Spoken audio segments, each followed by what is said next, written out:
Hey everybody, I'm Jesse and welcome to another edition of Gen X Thinks. And today I'm going to talk about current events. And one of the current events here locally in Florida anyway, there was a kid that was riding around with his cousins and he ended up getting in an argument or something with them, and he jumped out of the car and ran off into the woods and disappeared. They had been looking for him, and that was 10 days ago or so, and they just recently, yesterday or the day before, something like that, they recently found his body. Okay, now this goes back to the video I did earlier about, what's wrong with the kids today.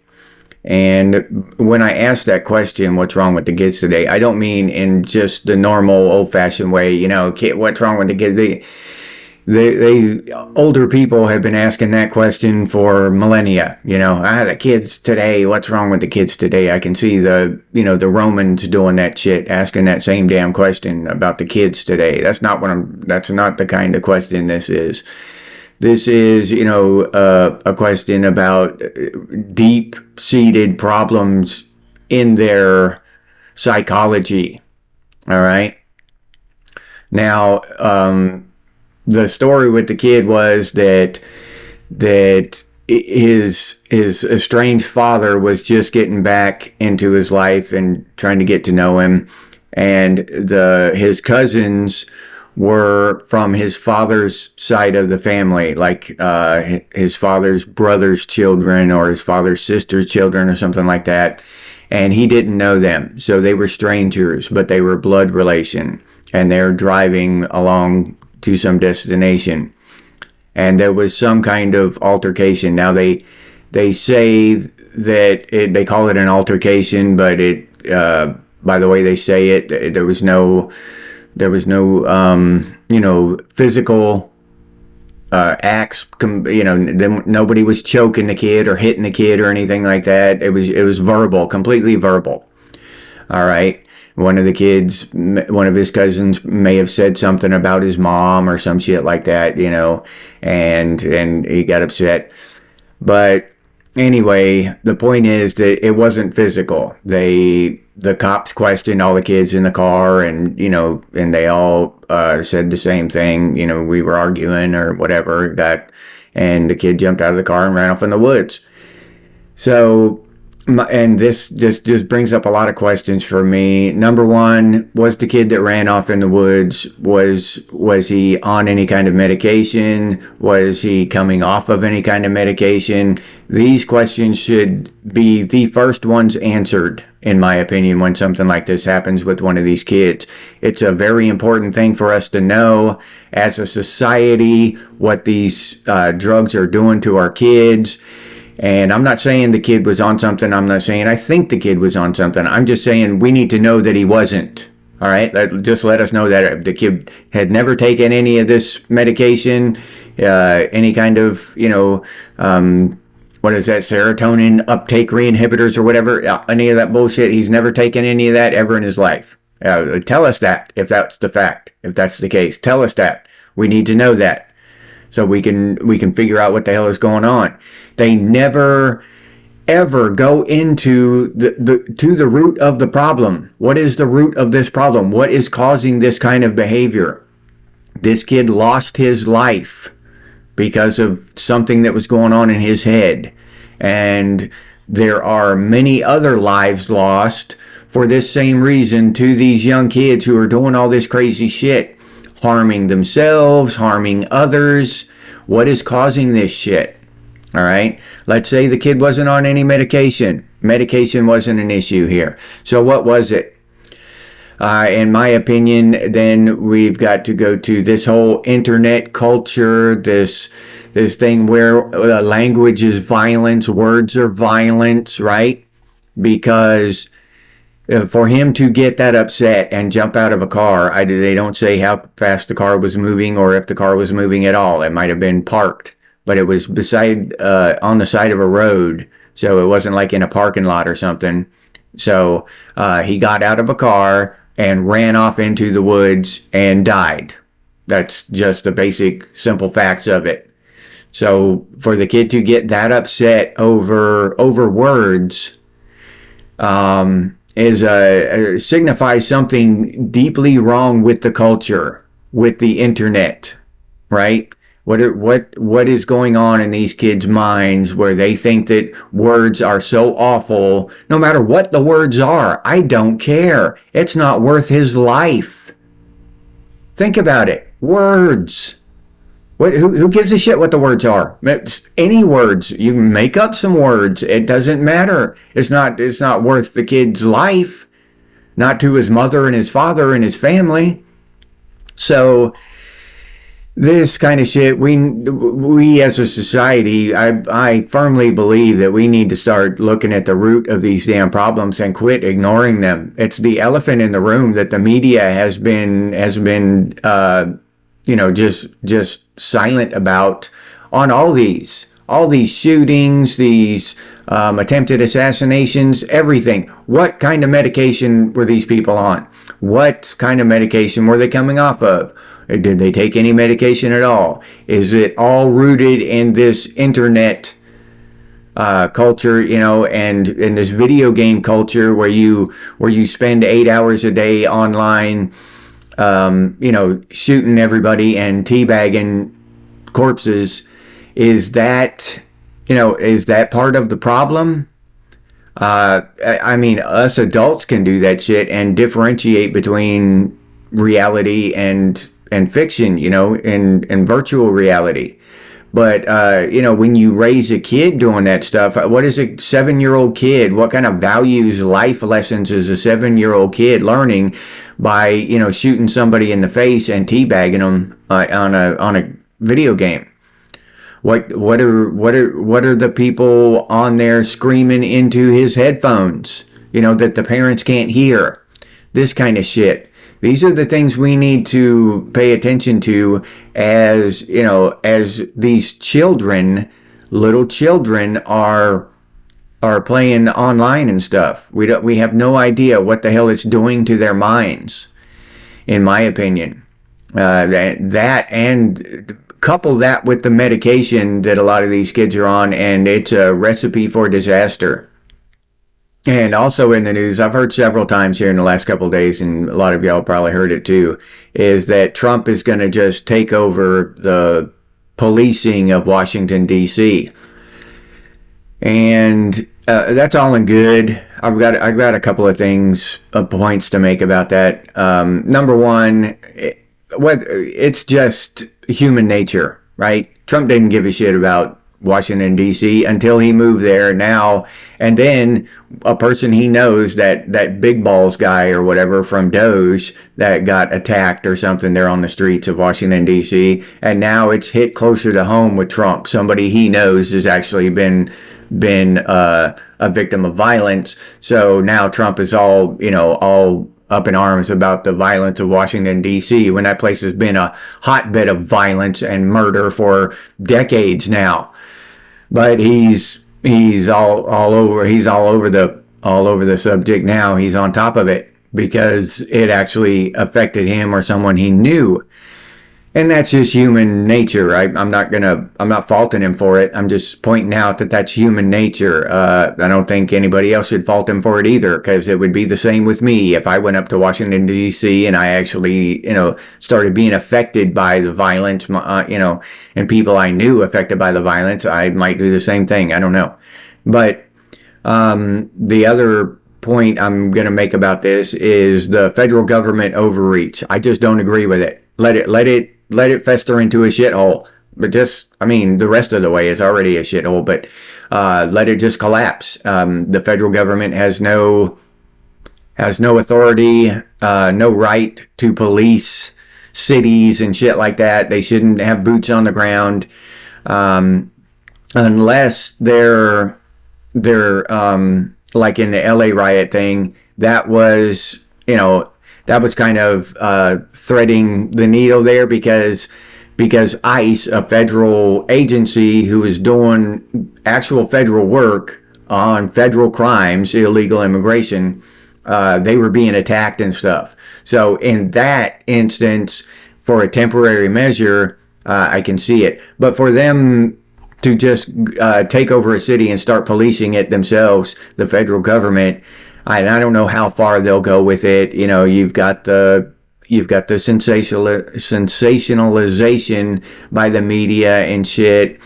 You know, they're going to report on it however they want to for their media spin.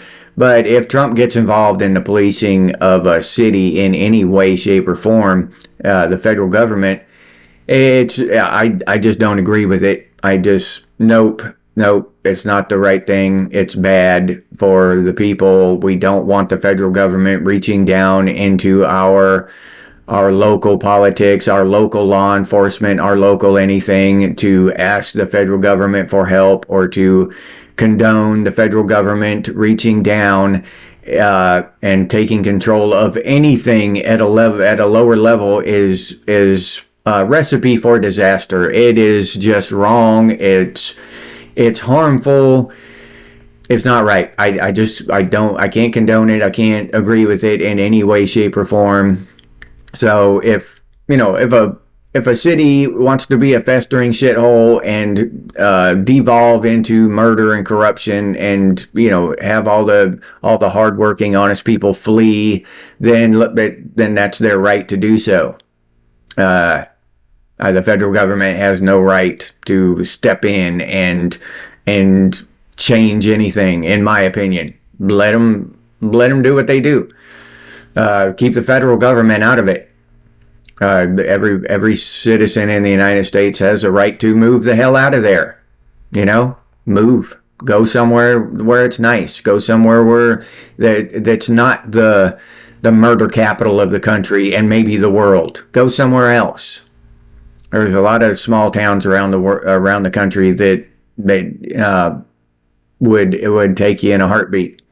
And the last one I'll talk about is RFK Jr. because I just saw a talk he was giving, and he seems to completely switch his position, change his tune.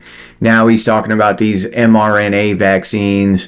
You know, he said, "Well, I'm not an anti-vaxxer. You know, I would just want to clear some things up. These mRNA vaccines, they're just not really effective with upper respiratory stuff, and you know, and there's more effective vaccines, and we want to come up with even more vaccines with different technologies to give to people." Now, he does say that to give to people that want them. Now, that is the only thing that struck me as right and correct, you know, that struck a chord with me as good, that he said those three words, who want them, not the people who don't want them. But other than that, he's completely changed his tune. I watched quite a bit of his interviews and stuff before the election, and he was talking about vaccine injuries and all this shit, and condemning vaccines and all this stuff, and especially for children. And he has completely changed his tune. Not only is he refusing to condemn these mRNA vaccines now, he is wanting to get more vaccines, just different technologies. You know what I'm saying? Just, oh yeah, and he rattled off a few other newer kinds of vaccines for people to take, and how they're more effective and stuff, and didn't raise not a hint about vaccine-related injuries anymore. He's completely changed his tune, which strikes me as odd. It just does. To completely do a 180 on vaccine-related injuries and shit, to be trumpeting that before the election, and 6 months later acting like they don't exist. You know, not even mentioning them when you talk about these vaccines. There are no. He didn't say that, but it just acting like there are no vaccine-related injuries. mRNA vaccines are you know, they're good things. They just don't work on upper respiratory infections. That's all. That's the only thing that's wrong with them. And we all know that's bullshit because I mean he was the main one, the main person who was shouting about the dangers of these mRNA vaccines. Now they don't exist. These dangers don't exist. So whatever. And that's, that's up for debate. That's a conspiracy theory or whatever. If you want to be on that side of the street, that's a conspiracy theory that there are no dangers with these vaccines. Okay, that's fine. But you can't deny the fact that RFK Jr. Changed his tune between after the election, between the time that he was doing those interviews and now he's completely changed his tune. That's a fact. Whether vaccines are hurting people or not, he has changed his tune. Now, why? I don't know. I don't know why a lot of stuff is happening now inside and around the Trump administration. I don't know. I don't know why all the blow up with Elon Musk. I don't know why a lot of stuff is going on. All this stuff with overseas and all these different DEI practices when other DEI stuff is being withdrawn. They're being eradicated, except for Jewish people. The DEI is fine as long as you're Jewish. DEI is a good thing. But if you're any other race, creed, color, it's bad. You can't have DEI. That's just a thing that the Trump administration is doing. I think it's what. Now I forget the name of the college that they specifically wrote the letter to now, but I just saw that not too long ago. But I just, I have questions about all that shit. And it just struck a real chord with me when I heard RFK Jr. talking, and